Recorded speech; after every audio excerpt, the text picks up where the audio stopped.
bottom 6 to go. Makes a mistake again. He missed a shift. He's going to spin to the inside turn. He's going to take the lead. Eli Hinton just got used up there in the hairpin. He's going to pick up a win after a long winless streak and visit victory lane. And the whole field just needs to get himself slow down hot in these curves.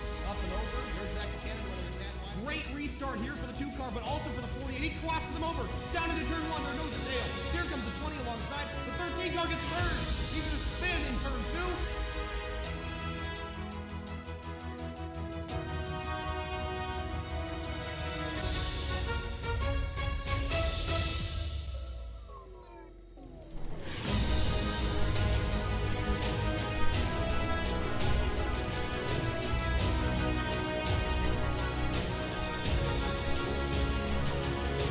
When you think of world-class facilities, you think Suzuka, you think Spa, you think Silverstone, and you think Circuit of the Americas. Welcome to the Grid Life iRacers round number 3 of the 2019 Stadium Super Truck Series. My name is Kyle Heyer alongside Finian DeCuna for tonight. Finian, this is a really exciting race. We're at Circuit of the Americas, the Formula One track that's located in just outside of Austin, Texas, and this place is a large racetrack, but tonight we're running the short course, the west version of the racetrack. It's going to be really interesting to see how drivers take on this racetrack tonight, because a lot of them have never been here before. It's 16 turns, 2.6 miles. Tom O'Gorman's won 3 of the 4 races we've had so far this season. Do you think anyone can dethrone him here tonight? It's going to be a tough job. Maybe Hausiela, Alessandrini, or Kutil. We've seen those are pretty much the 4 fastest guys in this series, but yeah. We're here at this shorter configuration that a lot of guys are not used to. This configuration, as far as I'm aware, on the top level of motorsports has only been used by the V8 supercars when they visited here for a few years when the track opened. So yeah, new configuration probably for a lot of guys, as most people probably use it running the regular Grand Prix layout.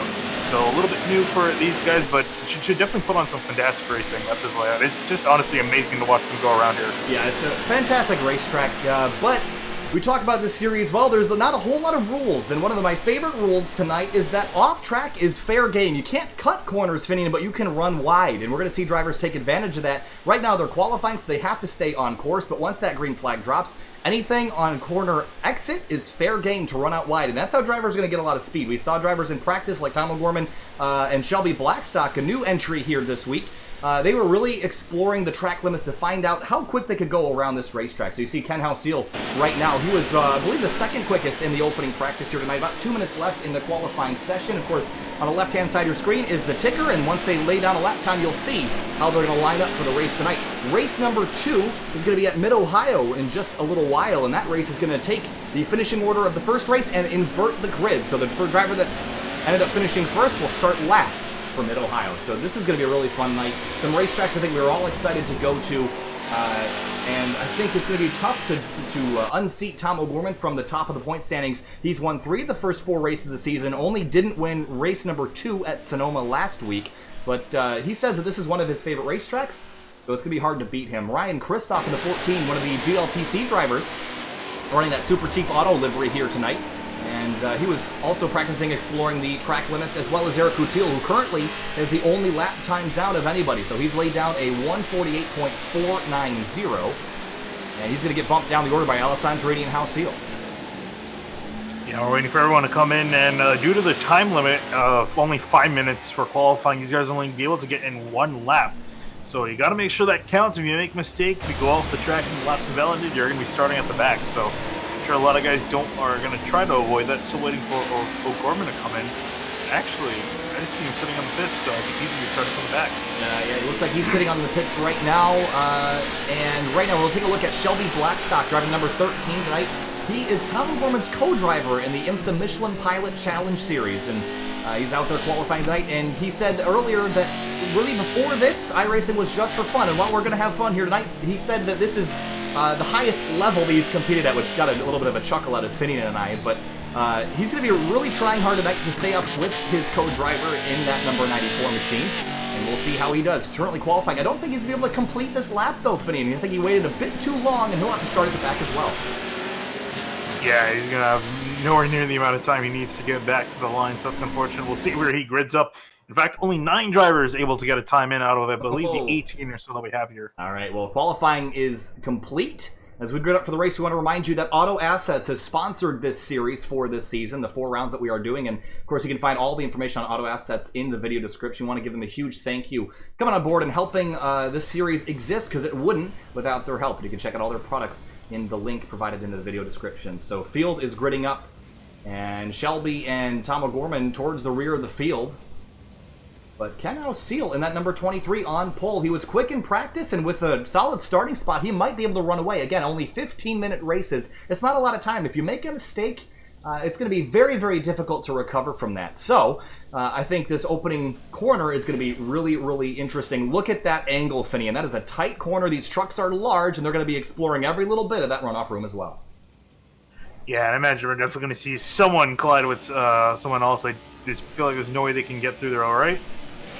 Lights are red, waiting for the green.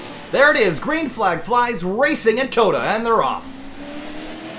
See everyone struggling to get the power down, get these things up to speed as they head off into turn 1. Into the hairpin we go. Up the hill, down to that first corner. We're going to see 2, 3. Oh, we got one up on the side. Is that O'Gorman in the middle? It was. He got airborne for a moment. All 4 tires off the ground as he got sandwiched between 2 drivers. Meanwhile, for the lead, here comes DJ Alessandrini to the inside, side by side for the lead as they make their way to the S's. You cannot go side by side through here, but they're going to try. Yeah, I think Alessandrini, you got to be careful there. Almost got a cut course. If not, he might have did get a cut Oh, man, course. O'Gorman cut the racetrack to try to gain some time. He's going to have to give it up with time, but there's Eric Kutil got shuffled down the order, as well as a couple other drivers. They got shuffled way to the back with that move there as they went 3 wide through the short course section now on lap 1. Everyone just trying to go for every position they can get. Kristoff in the 14. No! Car upside down. Mitchell Marhefka up on his lid. Oh, he goes upside down. Justin Kelly spun out. We got one tumbling. Eric Fleming involved. Max Lupfer is the one. Still crashing. On his lid, the 17 of Justin Kelly. He's upside down as well. Absolute chaos, but look who's up front. It's still Ken Seal, DJ Alessandrini, Tom O'Gorman, your top 3. And I want O'Gorman from 10th all the way to 3rd in 1 lap. He's really muscled his way up there.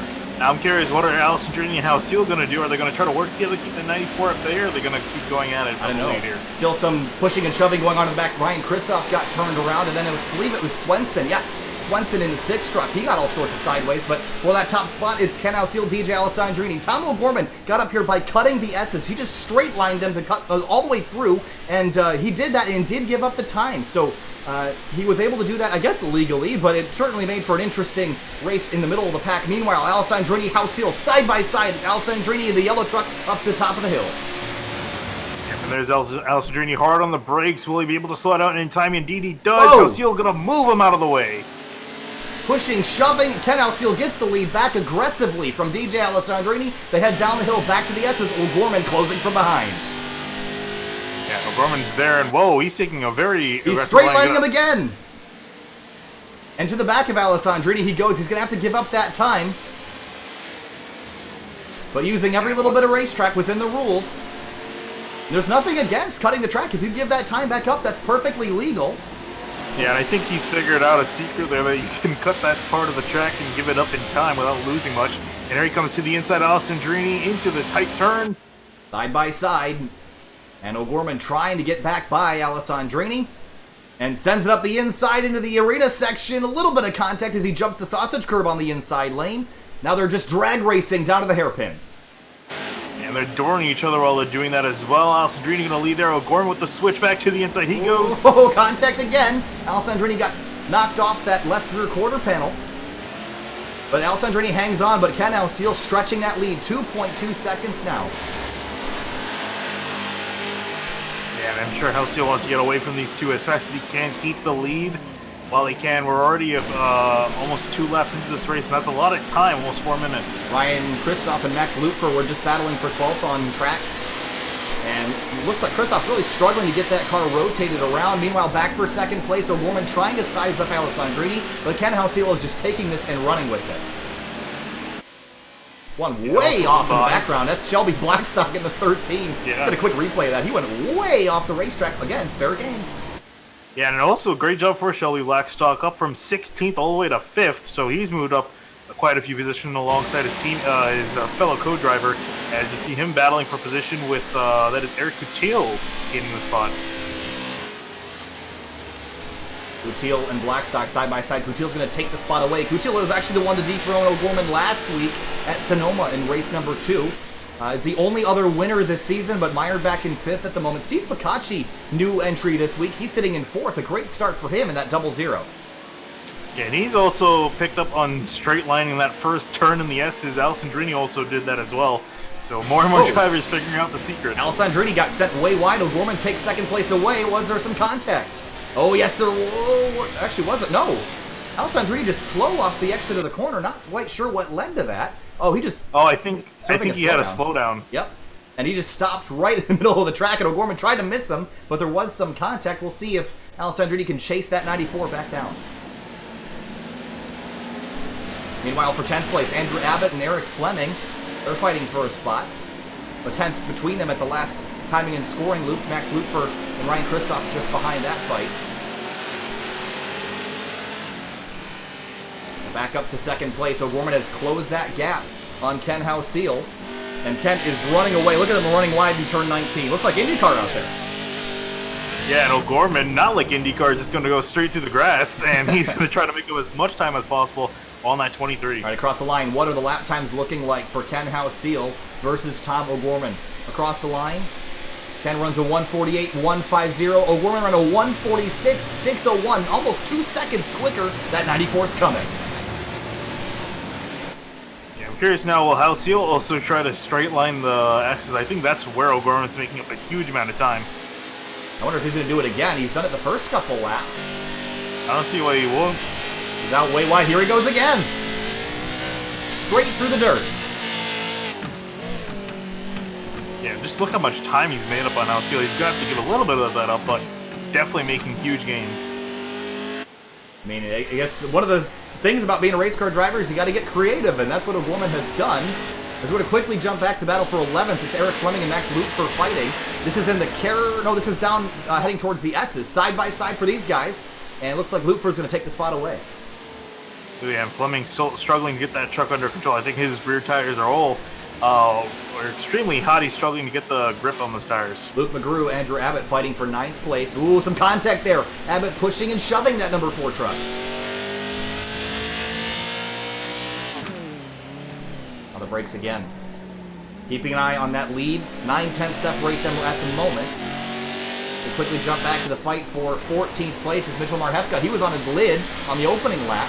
He's got Brennan Burke right behind him, as well as Jonathan Yu in the number 10.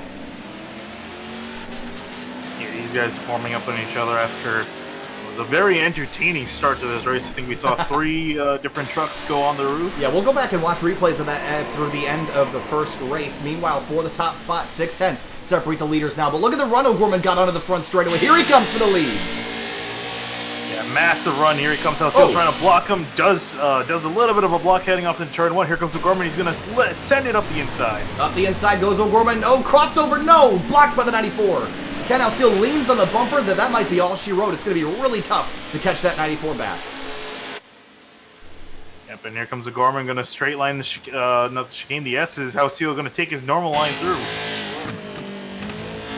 See that 94 gain all that time through the middle of the S's, but here comes the 23 with a big head of steam. He's going to lean in on him. A push to the back of the 94. He's going to send him wide, and then now they're going to straight line through the little kink there and back onto the middle of the back straight. But Ken Hauseal is not going to give this race up easily. No, definitely not. Also, Alessandrini starting to loom into this battle as these guys are continuing to fight for position. Leaving tire marks, but Tom O'Gorman gets that those rear tires locked up straight and gets off and launches much better than the 23. And you mentioned DJ Alessandrini. He's just watching from behind, hoping these two continue to fight. Only 6.5 minutes left in this race. Yeah, you guys are actually coming up on some lap traffic, so that might be a factor here within the next few laps. Remember, in race number 2 at Mid-Ohio, just coming up in a little while, we're going to take... if Tom O'Gorman wins this race, he'll have to start dead last in race number 2. Well, it didn't stop him. He started nearly dead last in this race as well. And through some ingenuity and a little bit of naughty driving as well, he's managed to get his way up into that top spot. Hauseal tries to close the gap again through turns 18 and 19. Yeah, you see O'Gorman running way out wide through the grass into the final corner he comes. He's able to slow that truck down amazingly enough and get a fantastic run on the final straightaway. It's all about getting that truck lined up straight to get the power down off. And this time through, O'Gorman leads. It's going to be about half a second between the top two drivers, 6/10 now. 5 minutes remaining. Alessandrini was quicker than all of them last time, and he is closing the gap. Yeah, he's really closed in a lot here. And he could be a factor. O'Gorman hasn't really completely gotten away from Houndsfield just yet, although Alessandrini has to get around this 23. O'Gorman's going to try straight lining again, and everyone's going to follow him this time, right through the dirt.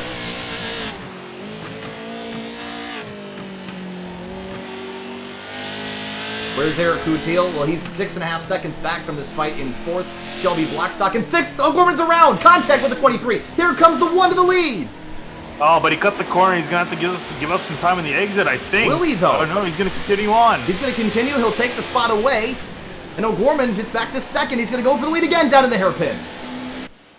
Wow, what great stuff here. 5 minutes left, side by side. 194. Into the tight right-hand braking zone. Here comes the 23 to the inside. We're going to go 3 wide. We're going to try. We're going to try for a bit. Alessandrini just going to ike ahead of the 94 into the hairpin. They come out. Oh, Gorman's going to move Alessandrini out of the way. Housfield nowhere to go. He's going to give a bump to the 94. Door to door, the 1, the 94. 4.5 minutes to go now. The time is running low. About 3 laps when we get back to the start-finish line. It's the 1 of Alessandrini from 3rd to 1st in about a half a lap. O'Gorman trying desperately to get the spot back. Housfield rides in 3rd, waiting in the wings in case something happens. Down to turn 19, we saw O'Gorman run wide many times here. He comes throwing it up the inside of Alessandrini. How is this going to work out? Coming into the final corner, it'll be 3 laps to go roughly as O'Gorman takes the spot back, but there's contact. The 1 gets turned, and O'Gorman's going to drive away. Yeah, that might did it. That might have done it for these two right there at 4 minutes to go. That's a big gap between the 94 and the 23 now. It was a greedy move there by the 23, but you had to do it. And Eric Kutil has actually gained a bunch of ground on these guys. Now he's only 1.3 back from Alessandrini. It's going to be a tall order to gain 3.5 seconds on O'Gorman here, but it's not impossible. I think we've seen O'Gorman gain about that much time per lap doing what he did cutting the track, but if he does it again, how is anyone going to gain any more time? Here he goes, straight lining through the S's again. What a drive that is. These guys are almost hitting the wall on the left side of the track where the grass is. Steve Ficacci as well. And what about Shelby Blackstock? Is he going to take the same line? Yes. I think they've all found a secret to cutting this track. Without Val DiPietro in 7th. Yes, he cuts it as well. Ryan Carwile, will he do the same? It has been interesting. I've noticed as more and more laps tick off, more and more people have been figuring out they can cut that. Carwile stays on the racetrack. So does everyone behind him. 3.2 seconds. Housfield is actually gaining just a little bit back on Tom O'Gorman. What about Alessandrini, though? He's right behind. Maybe these two can work together a little bit, but they're only going to have 2 laps to go get him. Yeah, I feel like at this rate, they're probably not going to work together with each other, especially with the time winding down the way it is. I think they figured that 94. Nothing much they can do. I think they're going to duke it out for 2nd place. Maybe a lost cause to go get that 94, but maybe not. Maybe he makes a mistake. I know it's a tall order for someone like Tom O'Gorman to make a mistake, but it's possible. He's got 2 minutes, 40 seconds left, and we've got about 2 laps to go. Meanwhile, for Housfield and DJ Alessandrini, they are still stuck about 3.2 seconds back. Kutil has not been able to close. And this is the best battle on the racetrack at the moment, other than the battle for 9th. It's Lupfer and Andrew Abbott. And Ryan Carwile just up the road in that red number 71.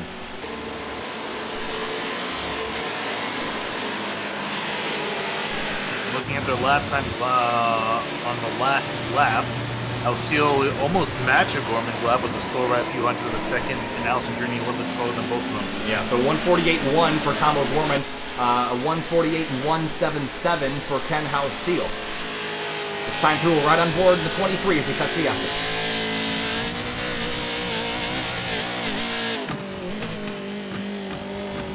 They must have found a way not to get a penalty doing that, Vinny, because I haven't seen him give up one inkling of time through there. And actually, Ken gained a bunch through there. He's actually down to just 2.6 seconds, but he's going to be taking chunks like that every couple of corners. Meanwhile, Lupfer and the 25. Oh, these guys are 3 wide at the exit of turn 1. Contact there between Abbott, Carwile, and Lupfer.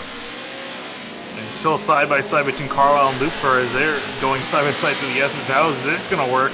This is not a two-lane corner here. Oh, we've seen people. And Carwile's going to give it. Convention would say you can't do 2 wide, but we've seen people throw that in the garbage, and they tried it for a second, but Carwile slips back. Andrew Abbott all over him as they make their way into the short course section.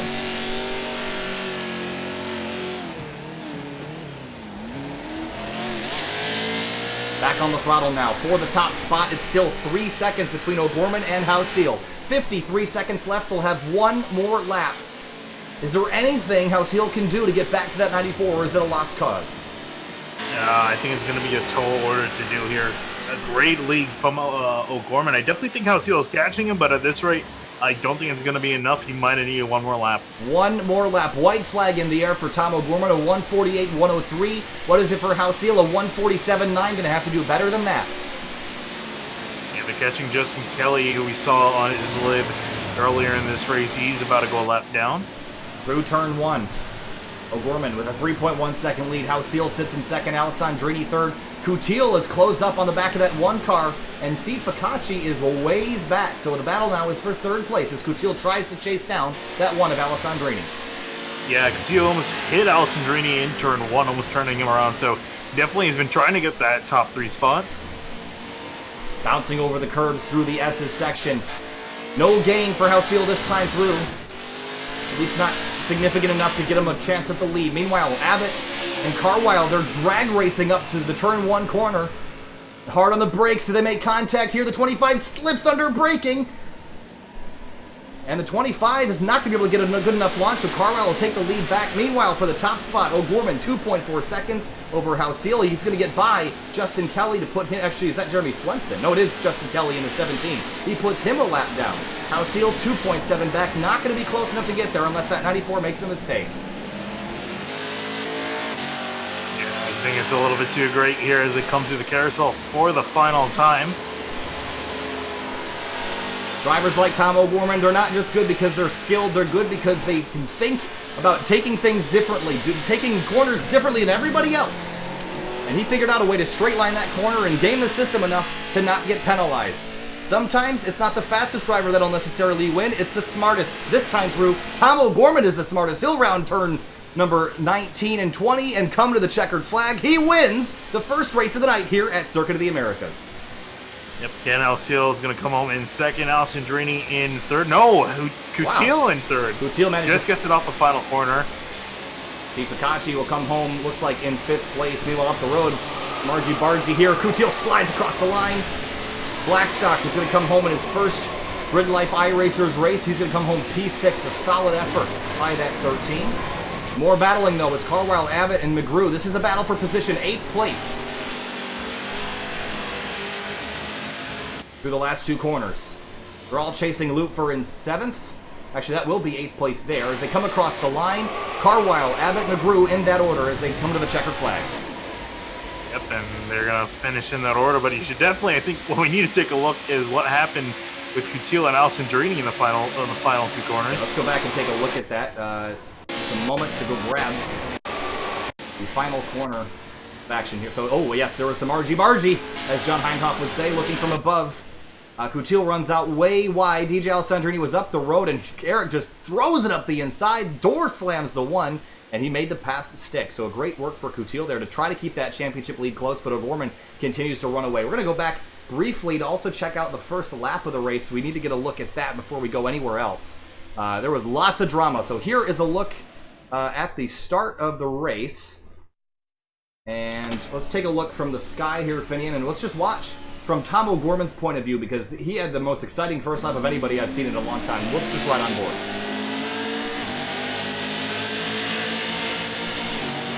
Up the middle.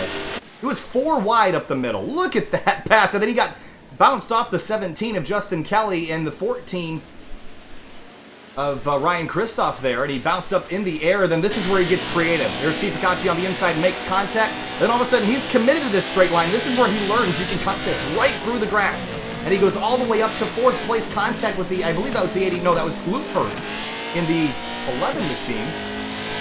Or the, excuse me, the, what was Lupfer in? The 11. Yes, the 11. Okay, I was correct. Oh, no, sorry, in the 3. And he got all the way to 3rd place with that. But let's go back one more time. Look at that 4 wide pass up the middle at the start. Look at O'Gorman. He sees this gap between the 10 and the 5. He's going to shoot right through the middle of it. And all of a sudden, it's going to be the 17 in it as well. 3 wide? No, let's try 4. Then they get down to turn 1, and this is where it gets exciting. 14 and the 17 come together. The 94 in the middle, up in the air. And then we'll watch the rest of this first lap. Mitchell Marhefka in the 5. That's that orange, that creamsicle-colored machine. He's going to get turned over here shortly, and we're not exactly sure how this one started. So let's go back and find out. He was right in front of the 10 of Jonathan Yu. Was there some contact here, or was it from up the road? Oh, it was the 82 of Kutil and the 3 of Lupfer. They got together. That stacked everybody up, and then it was the 102. And they're going to come down to the left-hander here, and then it was the 13 car that turned over the 5. He goes for a barrel roll quickly. And then there was some more carnage down in the next corner. 14 of Christoph turns over. I believe that was Lupfer. Yes, it was. Wow, he went tumbling, Lupfer did. Yeah, these cars, especially when they're so on edge through a corner like that, it only takes just a little bump, as we've seen, and it sends the cars tumbling down. Wow, look at that 3 truck turn over and over and over. There's also the 17 of Justin Kelly. That's how he lost a bunch of time. He was actually spun out on the inside of the racetrack, trying to pull back forward, and gets clipped by the 10 and the 25. And he went for a spin upside down on his lid as well. So that was the chaos we saw. Here's a look at your race results, Finney. But O'Gorman again on top. 4 of 5 races he's been victorious. Yeah, excellent job there for him. And really, like you said, the smartest, it doesn't really go to the fastest, usually the smartest driver. And O'Gorman really showed that. I don't know how on earth he figured out that you can just cut the corners like that. We'll cut specifically the entrance to the S's. But yeah, great thinking, and able to use that to his advantage to pretty much make up that time. I honestly think if he didn't figure that out, I don't think he would have been the leader at the end of that race. You know, that first lap, he gained about 10 spots doing that, and you have to wonder, looking at the replay, I don't think he really intended to go out there and cut it. I don't think it was something he learned beforehand. I think he just figured, okay, we're just going to try this, just cut the racetrack, and hopefully I can give up the time to make it worth it, and probably didn't get a slowdown and then figured it out and said, we'll just do this every lap, but he did, and everyone followed. And O'Gorman figured it out. Everyone else learned. How Seal and Alessandrini, though, they got together, Finian, and they gave up a win. I think if they worked together a little bit more, they might have had something for that 94. Yeah, I definitely think they would have. How Seal was showing that he was faster than O'Gorman in the later parts, but unfortunately, once he and Alessandrini made contact, they lost way too much time to catch back up. Let's see if we can talk to our top. We'll talk to Alessandrini, How Seal, and O'Gorman. So let's pull in Ken How Seal real quick, Finian, if you could. And we'll talk to the driver who finished in second place. It was Ken How Seal. Ken, for this series, we normally haven't been interviewing drivers after race 1, but oh my goodness, what a drive that was up there with you guys. First lap chaos, and then Tom O'Gorman figures out to cut the racetrack. Walk us through that fight with Tom and DJ and about that contact between you and DJ in the final corner. Yeah, that was a ton of fun. I didn't realize that apparently you could just ignore the entry to the S's and just drive across there. But yeah, that was kind of silly. So Tom caught up. We had a little tangle. I intentionally hit him, but didn't mean to almost spin him. And then the contact with DJ, I'm not 100% sure what happened. We just accordion effect, and I got stuck on him. Kind of strange. As we look forward to race number 2, it's going to be an inverted grid at Mid-Ohio.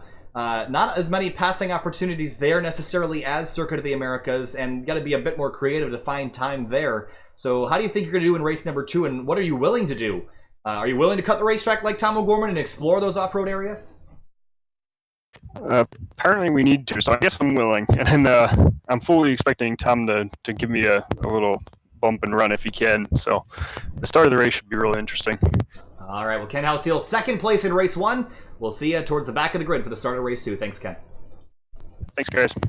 All right, let's quickly grab DJ Alessandrini as well, who finished 4th in the race. And DJ, it's been a pretty wild race number 1 to start off the night. Talk about that battle between you, Ken, and Tom, and how you ended up 4th instead of 3rd. I'm just getting bullied out there, guys. It's rough going. Did you guys see what Eric did to me on the last corner? Oh, we saw it. Oh, yeah. We saw it. The whole half the lap, he's going, "Hey, I'm gonna dive on you the last corner, dive on the last corner." I'm like, Eric, you're 1.5 seconds away. There's no way you're gonna do that. And then I thought, you know what? I might as well take a glance into my mirror as I'm turning into this corner. I look, Eric's flying sideways at me, like right at the apex, and it's honestly my fault that he passed me, because if I would have just kept going in my video game tank truck, everything would have been okay. But like an idiot, I steered away from it, so Eric actually made it stick. and he laughed at me all the way to the finish line. So not good feelings over here right now.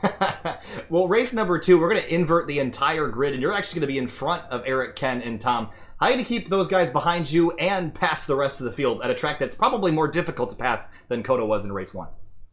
I think I'm going to have to return the favor once they start running me off the track. All right, well, DJ, we're going to have a lot of fun watching this, so good luck out there. We'll see you in just a couple minutes.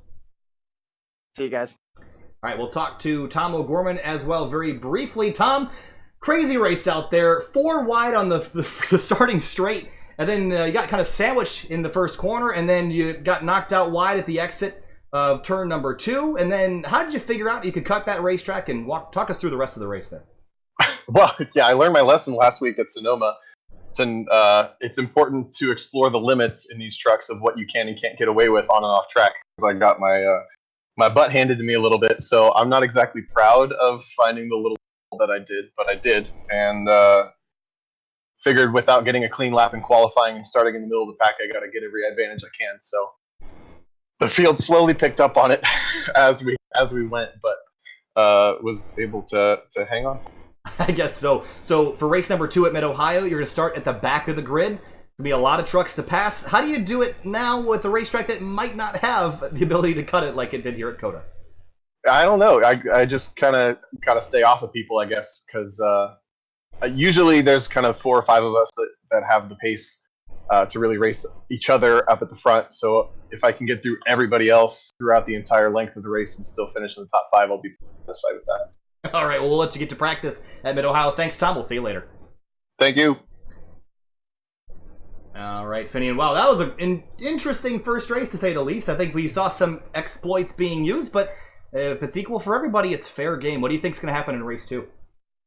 I think a lot of people flying off the track in a lot of contact. Mid-Ohio is a stupidly tight track, and we saw in the Spec MX-5 race, with MX-5s, you saw guys still struggling to find room on such a tight track. So I can't imagine in a pickup truck, not pickup truck, but in a giant truck that's near twice the size and twice the width, I don't know how these guys are going to find room, and especially considering doing a full field invert, I don't know how they're going to find the guys in the back are going to find their way to the front, but it should be hell of a race to watch. Well, there was 18 trucks in race number 1, so that means Tom O'Gorman will be starting 18th or potentially even further back than that, because there was a couple of drivers like Kenton Cook that I think are going to show up just for race 2, so he might even be farther back than that. So we're heading to Mid-Ohio, but stay with us. You're not going to miss a thing if you just stay right here. We'll be back in about 10 minutes for race number 2.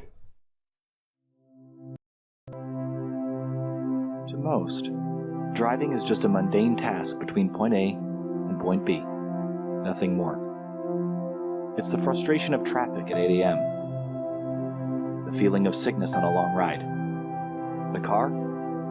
Just a tool.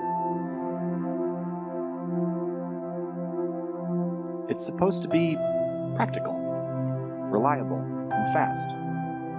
But the speed is really the reason cars exist. Born out of a necessity to make that A to B trip just a little bit faster. Some have a deeper connection with cars, found somewhere in the bond of man and machine, a desire to be part of something bigger than yourself. It's the extension of mind and body to something more exciting than just another appliance. And these people never cared about practicality or reliability. To them, the only thing that matters is speed. We're born with a competitive nature, part of a biological necessity that has not yet worn off with time. People have raced for thousands of years, and that competition has transcended history and found its way to the industrial age. Railroads raced to build across the country, replacing the horses whose strength is still used as a benchmark for power today. And as personal vehicles became popular, the railroads died off. What once was the quickest way across the country became snail's pace in comparison. The interstate highway system expanded and cars populated every driveway. And the competition between types of transport quickly transitioned into the race to have the fastest car. Bragging rights. Manufacturers like Porsche, Ferrari, and BMW emerged in auto racing, each trying to one-up the other. Building engines became an arms race. Who could build the fastest dinosaur-powered Landing? So while the passion for cars has died for most, there are still people that are fascinated by racing. The sights, the sounds, the smell of burning rubber and spent race fuel lingering in the air, this is what attracts us to the sport of auto racing. We are empowered by drivers that climb in impossibly fast cars and put everything on the line for the sake of competition. Drivers who know that one slip-up can lead to disaster.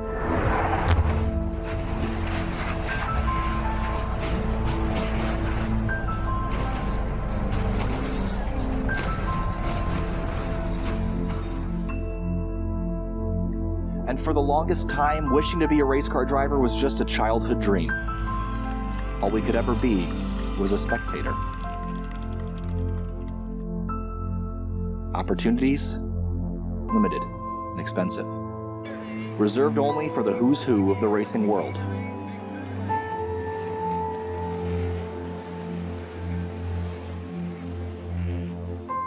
Until now.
Welcome back live to Grid Life iRacers Stadium Super Trucks, and we're just cutting back to the practice session prior to the race here, Finian. This is chaos right now. Oh, I'm in test right behind them, and it looks like a giant field of cars that should not be with each other. That looks insane. Oh my goodness, they're climbing over the hill, they're all banging off each other. This is just warm-up here, folks. They're not actually racing, but this is some spectacular. Oh, we got one upside down. I think it's the 82. He's going to bounce over the fence.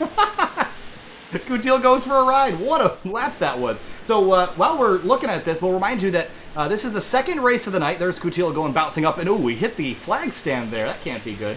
So this is the second race of the night, and we're going to invert the field from race number 1. So that means race winner Tom O'Gorman will have to start at the tail of the field for this one. We have a couple more drivers joined, including driver of the bright magenta number 8, that's Kenton Cook, and some Michelin Pilot Challenge driver for one of the Audi GT4 machines. And he's 3 wide down in turn 1. This is the short configuration. I don't have a track map here to show you, but we cut the keyhole section real short at this version of the racetrack fitting, and I think we're going to see a lot more drama in this race than we saw at COTA, which is hard to believe. Yeah, especially considering going through turn 1. Right after turn 1, you immediately got another turn, a slow hairpin, so I think we're going to see a lot of carnage to that, especially heading into what is normally turn 4. Whoa, the 3-car, Blackstock up over on his lid. He's going to bounce over and right conveniently next to the Honda logos. He finished 6th in his first ever race in the Grid Life iRacers League, and that was a really good performance, I would say, Finian. So he's got a lot of fun. This is just mental to watch, though. Look at this. There's Max Lupfer in the 16 machine. Luke McGrew's following all this from behind. Ryan Carwile's right in the middle of it.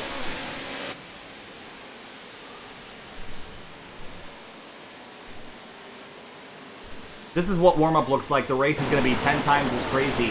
Because we're going to take the slow guys, put them up front, take the fast guys, put them in the back. Finian, expectations for race 2. Do you think Tom O'Gorman can get past 18 other people? I definitely think he can. It's going to be a tall order, though. I don't think it's going to be an easy feat. There's definitely the chance for him to do so, but it's... well, I would say before we even get the start, I would say it's kind of unlikely. Not quite as many places to cut here as you see O'Gorman go to the inside of the 25. That's being driven by Andrew Abbott. And some contact there as O'Gorman pulls off the racetrack. Whoa, gets drilled by the 3 of Shelby Blackstock. Right on top of the co-driver he is. Steve Ficacci quietly finished inside the top 10 in race 1. Maybe he's a dark horse. He's going to start in front of a couple of the good guys out there. Tom, Eric, etc. So I think Ficacci could be a dark horse to get himself up through there. Shelby Blackstock as well. Up here is the second pit party coming out of pit road now. Oh boy. Luke McGrew is out. Andrew Abbott's out. Jeremy Swenson in that white number 19. And pit party they shall. Oh boy. Here they come towards China Beach. Oh, look at this. Oh, there's DJ Alessandrini and O'Gorman bouncing off each other in the background. They're together with the 23 at House Seal, and O'Gorman's going to get the better of them. They should just go racing just like this. I'd be on board with that. Whoa, the 19 and the 25 are off course. Oh, and I see how Seal and Kenton Cook 3 wide for a second. Oh, yes, they are. Slipping, sliding there. Whoa! And the 23 is going to go up in the air. Over the top of a couple trucks. And he gets kind of shuffled out of this. It's Alessandrini. Whoa, there goes the 5, I believe. Or it was the 5 before. I don't know who's driving that truck now. Mitchell Marhefka in the 7. Kenton Cook was not in race number 1, but he'll be competing in race number 2. So there will be no qualifying session for this race. We're just going to start them directly off of their finishing order, but reverse them. There's O'Gorman working his way through traffic again.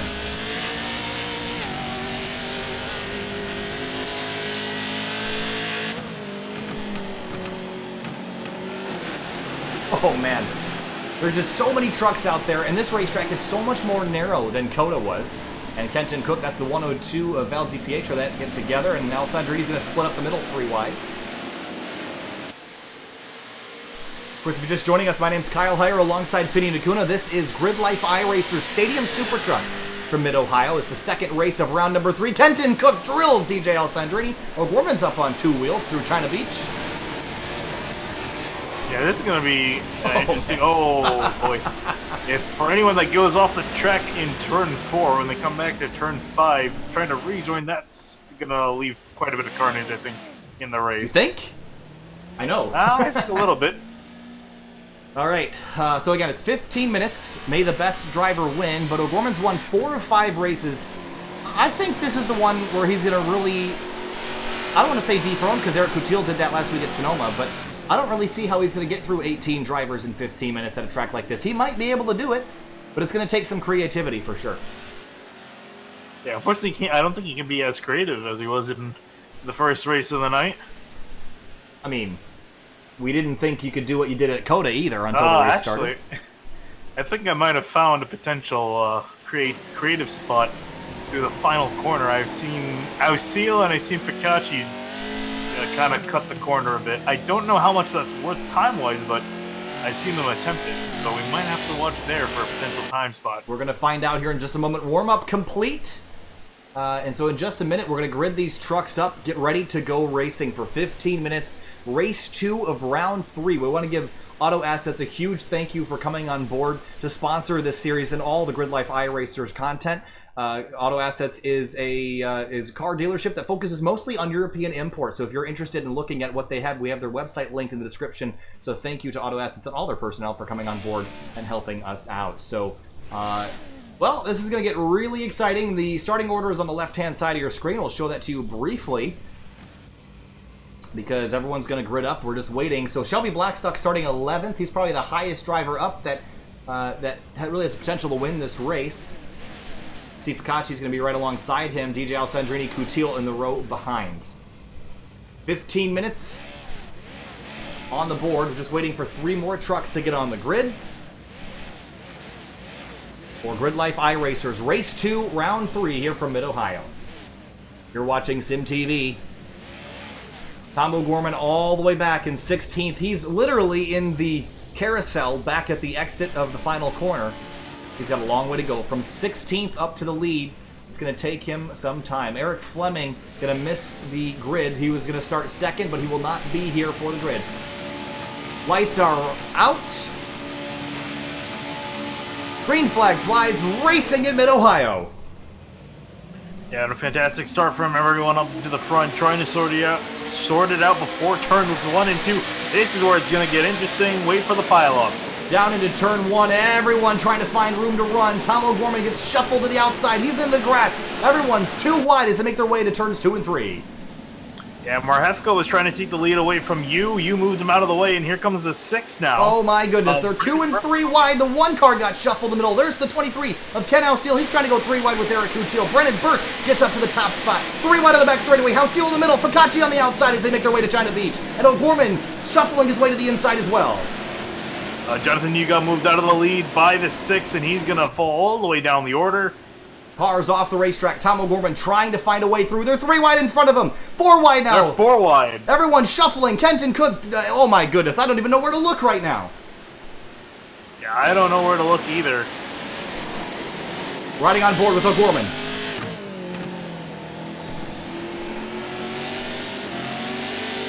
Yeah, and O'Gorman stuck behind who I believe is Valdi Pietro. Oh, Kenton Cook's going to get turned into the fence. Right in front of Ken Ausil. They're still making contact as they make their way to the final corner. Yeah, Kenton Cook throwing a block. There's Ausil. There he goes for the cut. Cuts the inside of the racetrack. O'Gorman goes the long way around. Ausil all the way to 8th place, but is it going to be enough? Oh, the 7 car gets turned upside down right in front of the field. Oh, and he's good. Oh, and there's a spin up in the front. The 71 and the 4. The 4 no! Sideways. Huge impacts. Cars, trucks flying everywhere. Does O'Gorman make it through? He does. Chaos at the front of the field as they try to complete the first couple laps. Kenton Cook all over the back of Max Lupfer. Ausil's strategy, or his little ounce of creativity, I think he learned from O'Gorman. Now it has to find somewhere to gain some time, and he did exactly that. He gained him quite a few spots. Eric Kutil going for the lead on the inside of Brennan Burke in the 6 truck. Down to China Beach, turns 4 and 5 on the outside for looking in, but here he comes up the inside. But now Kutil's going to have it here on the inside of Burke. Burke nowhere to go. He goes wide, and Kutil's going to take the lead. DJ Alessandrini up to 7th place. O'Gorman follows. Shelby Blackstock has been shuffled all the way back to 12th. There's trucks everywhere. There's not enough space for everybody, but they're making it work. The 00 for Focacci second. slides as for second place. We got a battle. Yeah, Jeremy Swenson with the run on Burke. He's going to have the advantage here into the corner, into the carousel to go. Swenson's going to take it out. Seal's going to move the 6 out of the way. He wants his line. And the 6 goes sliding through the dirt. And does anyone else try the method? Yes, I see a truck down there. That's Max Lupfer in the 16. He manages to cut the course, slide out in front, and gain a couple spots. Yeah, Alessandrini, he's going to come across the line. His position's going to be up in 5th. Kenton Cook in 4th. Here comes Tomo up the inside now. Makes the move stick. He's going to get up into 6th place. He has 12 minutes to get up to the front. Look at Lupfer putting the bumper to him. A push from Focacci as well. Focacci crosses over. That number 11, that green truck there. Meanwhile, Focacci muscles his way up into 7th. For second place, Ken Halsey looking on Jeremy Swenson. Behind Kenton Cook under pressure from Alessandrini and O'Gorman. Behind them, there's Justin Kelly. On the outside, or on the inside rather, of Val DiPietro. And right behind us, Shelby Blackstock. They're all pushing and shoving with the bumpers. Retirements left and right as drivers get pulled off the racetrack with crash damage. Halsey jumps the curb again, cuts the racetrack, trying to gain on the 19 of Swenson. Yeah, he gained quite a bit last time through, and here he comes to his favorite corner. He gets gained quite a bit of time the last few times he's gone through there. Can he take second? Maybe even first of this corner. Riding on board at the 94, you see the one of DJ Alessandrini closing on Kenton Cook. These guys all very familiar with each other. Down into the carousel, Halsey goes the long way around this time. O'Gorman closes on the 1. It's a 3-way battle for 4th. Kenton Cook gets hit from the 1. Alessandrini turns him just a little bit, knocks him sideways. That slowed both of them up. Here comes O'Gorman now with the run. 10.5 minutes left. Trucks returning to the racetrack. That's Mitchell Marhefka, 7th, driver number 7, 15th, 1 lap down. Val DiPietro, whoa, he gets knocked into Shelby Blackstock. Blackstock slides through turn number 1. DJ Alessandrini, oh man. Yeah, all these guys hitting each other's bumpers. O'Gorman's also going to get past Kenton Cook. O'Gorman gets by that magenta truck of Kenton Cook, sets his sights on the 1 of Alessandrini. They had contact in race number 1 at COTA. Cook tries the crossover, can't do it. Meanwhile, behind Lupfer and Focacci, they're side by side. They're still knocking door to door as we continue to watch the battle for 4th. Tom O'Gorman now in the meat in the Kenton Cook and DJ Alessandrini sandwich. Yeah, now can O'Gorman do anything on Alessandrini? He looks to be faster than that 1, but that 1 taking up all the room on the track to really go for it. 5.3 seconds back from leader Eric Kutil. I don't know if he's got enough time to go get that 82, who's out in front by 2 seconds over Jeremy Swenson, but trying to catch up to that 1 of DJ Alessandrini. Justin Kelly, another GLTC driver, in 9th place right now. Shelby Blackstock, IMSA Michelin Pilot Challenge driver in the LA Honda World 37, all over the back of them as they come to the carousel.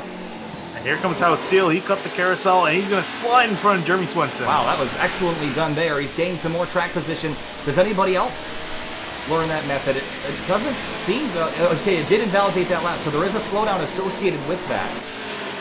Whoa, Kenton Cook getting turned by Steve Focacci into the wall. The 8 goes a little bit.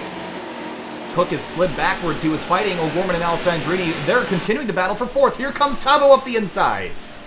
He moves Alessandrini out the way in turn 3, or turn 2, sorry. Now they head towards China Beach. Who's going to be later on the brakes? Is it going to be Tomo or Alessandrini? Here they come. Tomo clears him. Alessandrini, he's got the run. He's going to look to the outside, though. Cross him back over as they head down the hill. He's got some momentum. He's going to lead on the 94. Don't let this 94 get away. He will drive away from you if you let him get out front. So DJ Alessandrini only has a couple corners before that 94 is old news. He runs wide, got his rear tires in the grass, and he's going to lose some momentum here. Is there anything you can do, Finian, to catch anybody? What is Halsey doing? Is that effective enough? He's closed in a little bit, 1.3 seconds back from leader Kutil. Yeah, he's actually going to take the long way around. I think he's saving that method in the carousel for passing only, so that way he can just kind of slow down for the black flag that he gets. About 8 minutes remaining here.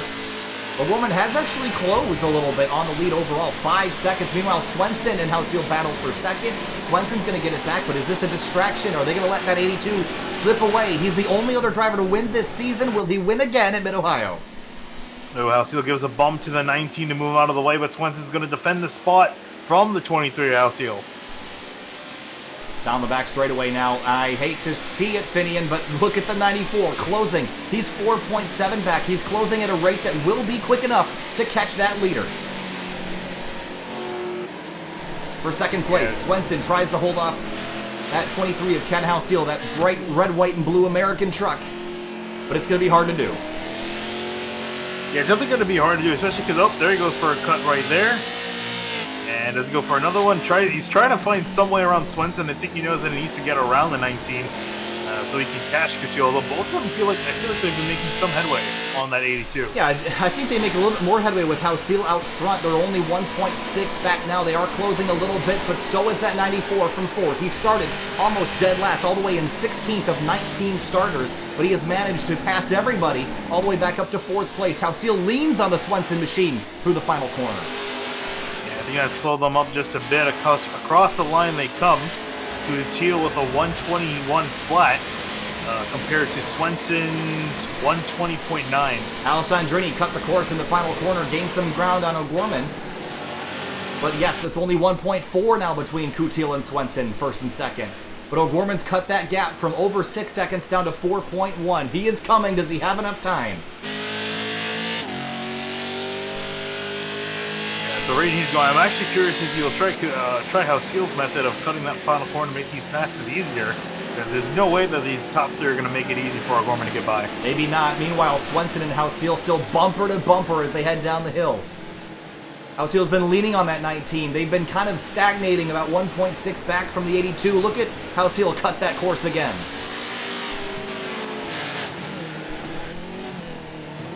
Kutil just out of reach of a late race dive bomb. 5.5 minutes to go. Tomo down to 3.9 seconds back from the leader. 1.9 back from Halseal and Swenson. Halseal giving the 19 a push, and there he goes. He's going to cut the carousel this time through. Does Tomo follow? Yes, he does. Tomo cutting the course as well. For a moment, Halseal had the lead, but Kutil will still benefit. But Tomo just closed up a bunch on Jeremy Swenson, but did he lose time overall? Looks like no, he didn't. 3.2 back now. They are closing the gap. Yeah, now Halseal made up a huge amount of time on Kutil. If he cuts the carousel next time through, he should get the lead. Lots to gain there, but when will Kutil learn the same as well? Has he been checking his mirrors, or has that gone unnoticed? Swenson now under pressure from Tomo. Halseal just up in front. They've spread out just a little bit now. The closest battle on the racetrack is for second place.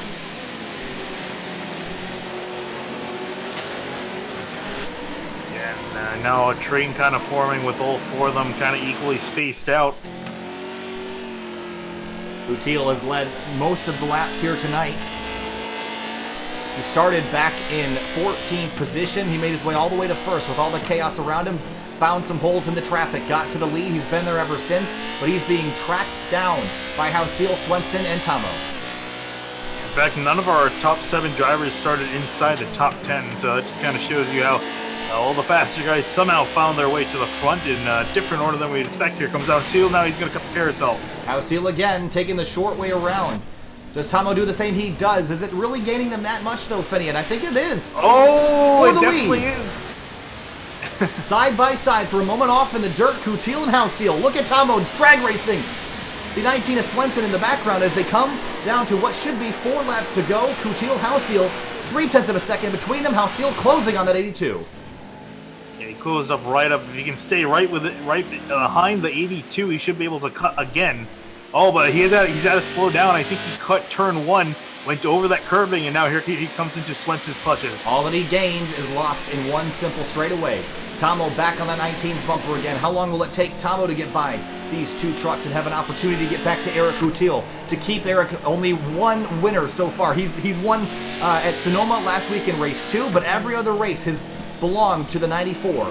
He's got 3 minutes and 17 seconds to make up 2.6 seconds. It'll take almost a Herculean effort to get there, but can he do it? He might be able to here. I'm curious who's going to go through the carousel. Will Kutil finally realize, I think he should have realized by then, just being doored by the 23 out of nowhere, that you can cut that carousel. Let's see what they do this time through. And what does Swenson do? Has he learned to do the same? Kutil? He was going to go the long way around. Halseal, Swenson, and Tomo all cut the racetrack. All closing on Kutil. Here they come out of the final corner, and it looks like Ken Halseal doors the 82 again for the lead. He gained that time up, though he's got to be careful. He cut turn 1 last time through, how to give up the time. If he can just stay behind Kutil, he'll have it in the next lap. He's going to try to lean on that bumper here. 2.5 minutes to go. Kutil, Houseel, Swenson, Tomo, 1, 2, 3, 4. The next driver is DJ Alessandrini. He's 4.3 back from this battle, side by side, leaning on each other. Contact. Yeah, Contact sold them all down. Behind them, Swenson goes wide, and O'Gorman gets by. O'Gorman up into third. Tomo on podium now, but he's got 2 more trucks left to pass. He's got 2 minutes to get there. Houseel trying to track down that 82. Will Eric cut the track to try to keep up his lead on these trailing drivers? It's going to be tight here, Finian. I think he kind of has no choice. That method is definitely faster. So, I don't know. Kutil's got to come up with something. The ingenuity has been what's saving the drivers tonight. Tomo in race 1 at COTA started deep in the field, came up 4 wide, then made it 3 wide, and then learned that he could cut the course, and that's how he won the race. Ken Houseel has done the same. Will Kutil respond to hold on to the lead? Oh, he's got a big run on the Contact! E2. Ooh, gives him a bump into the corner. Big bump. Now they might just race for it here. Running. No, he's going to cut the track again. And Tomo's going to follow him right on through. And look at the 19 of Swenson. Trying to get those trucks to drive off. They're going to come out in front of Kutil at 82. Tomo does as well, but there's more contact. So when Kutil moves the 94 out of the way, so Kutil going to fall back in the second, but Houseel will take the lead. Running out of time. 1 minute and 15 seconds remaining. Is this going to be white flag here, Finney? It could be. Yeah, I think it should be. This may be the last lap of the race. Houseel leads now by 0.8 of a second. Does Kutil have time to respond? What does O'Gorman do? I don't know. Houseel's been taking the line that pretty much is the fastest way around here. So unless O'Gorman can make up that time on the track, it's going to be taller to do. Kutil at the end of race number 1 told DJ Alessandrini he was going to rear end him. DJ didn't believe it, but Eric Kutil did it. He's got a couple more corners to do the same to get the lead back from Ken Houseel, who found a short way around. 35 seconds left in this race. This could be coming back to the checkers. But is it too big of a lead for Kutil to make back up? We've seen about a second gained cutting the track. Will Kutil go to that level? Will Houseel run the long way around? I don't think he will. I think he's learned to take the short way. We're going to find out here in just a moment. Coming through the final corners. We might get one more lap. We might not. Through the final corners. Here comes Kutil up the inside, but he doesn't cut enough. Here comes O'Gorman now. He's got the lead for a moment, but I think Houseel's going to get out of the final corner with the lead. It should be checkered flag. I got a white here, Finian. Was that it? I don't know. I got a white too. Looks like they're still racing. One more lap to go. Oh, man. Still one to go. O'Gorman's taken second away from Kutil. White flag in the air, contact from the 82 and the 94. They have to chase down that 23. We've seen Houseel's going to take the short way around. Tomo does it as well, but if everyone's cutting the course, how do you gain any time? I think you have to cut them a little bit better. Other than that, or you got to move them out of the way. Here it is. We might see it right here. Tomo to the inside of the 23. Does he make a move? Not quite. Yeah, we definitely see Kutil's not afraid to move people out of the way, so I know he's aggressive enough to do it. Will O'Gorman do it, however? Half a lap left. It's 3/10 between the two leaders, Houseel and O'Gorman. Houseel maybe feels like he could have and should have and maybe absolutely, definitely could have won the COTA race a few moments ago, but he's got a chance to win this one. All he has to do is hang on in front of IMSA Michelin Pilot Challenge driver Tom O'Gorman. No pressure. Through the final corners. Houseel's got the lead. O'Gorman trails in second. They're both going to go the long way around. Here comes Tomo up the inside. Contact. Door-to-door contact. The 94 gets stiffed out to the inside. Contact behind. Here comes Kutil. But out of the final corner, Ken Houseel's going to win at Mid-Ohio. And what a finish. Houseel's going to win it. O'Gorman second. Kutil third. And how about Jeremy Swenson in fourth? Wow. DJ Alessandrini comes home in fifth. But Ken Houseel manages to hang on. And he's only the third winner in 6 races this season. Incredible stuff there, Finian. I don't know if it gets much better than that. Yeah, some absolutely incredible racing there, and great job by Houseel. Tomo comes up just short, but he'll still retain the points lead. Some congratulatory bumps from the 8. That's Kenton Cook. What a moment there. Let's go back and watch that final corner. It was dramatic. There was pushing and shoving. But here's a look. Yeah, the 94 got pushed off to the right there. That's really what did it in. and they were 3 wide behind him for a moment, but Tomo did come home for second place, and Kutil manages to hang on to third. But why do you think Kutil was a good old boy and stayed on the racetrack while everyone else cut? Why do you think that was the reason, Finian? Honestly, I don't know. I didn't really see any reason for him not to. He tried to cut the corner the one time that he did, but didn't cut enough, and O'Gorman took advantage of that and got ahead of him. Here's a look at your unofficial results. Hausil, Tomo, Eric Kutil, Swenson, Alessandrini, your top 5. We should have probably seen some more out of DJ there, but he got kind of mired back in traffic alongside Kenton Cook, Steve Ficacci, and Luke for Shelby Blackstock comes home 9th, Justin Kelly in 10th. Then Val DiPietro, Ryan Kristoff, Brendan Burke, Jonathan Yu, Andrew Abbott round out your top 15. Mitchell Marhefka comes home 16th. Luke McGrew, Ryan Carwile, Eric Fleming, all DNF'd this race. Eric Fleming actually didn't even start. So dramatic end to a very, very wild race. But Hausil victorious in this one. Redemption after COTA. Tomo second, Kutil third. We'll talk to them in just a moment. Stay with us. We'll be right back.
Welcome back live to SimTV here at Mid-Ohio. A spectacular race for the top 5. Tomo comes up just short, second place. Talk to us about that last lap and trying to send it up the inside of Ken Hausil. Yeah, well, the way these trucks drive, they really do best with cutting all the distance out of the track, so it's really, really tough to pass without a mistake. And Ken's really good at not making mistakes. So we've been in the reverse position a lot this season, and I thought maybe if he ran a little wide like he did in the second to last corner, he would shoot back onto the track a little too wide. I was prepared to have it happen, and it didn't happen. So P2 is fine with me. That final corner in the carousel there was another opportunity to cut the course. It looked like that one did give you a slowdown, but maybe not enough of a slowdown to not do it. But why did no one really do it in the last lap? What was the reason for that? Apparently, if you cross the line with a penalty, it doesn't count the lap on the checkered flag. So DJ was nice enough to warn us over the chat that would happen. But I think Ken and I were the only ones that found it in practice. I wasn't going to use it unless someone else did it, and then Ken did it and lit the match. So. All right, well, lit the match he did. Ken Hausil victorious. Tomo comes up just short. Second place, not too shabby, though, with 4 wins in the first 6 races. Thanks, Tom. Absolutely. All right, next we're going to talk to Eric Kutil, who ended up finishing 3rd tonight. Eric, I know it wasn't really the finish you wanted after leading the majority of that race, but it looks like the drivers behind you found something, and you didn't use it very much. Talk to us about that race. Well, I had a really good effort getting out in front after 2 laps. Well, after the first lap, I think I was in second, and then I passed them after the second, and I had a good lead, and I was just trying to maintain a nice, clean race, and I could kind of tell that the guys behind me were doing something different in the last corner, and I couldn't really tell because I couldn't see it in my mirror fully.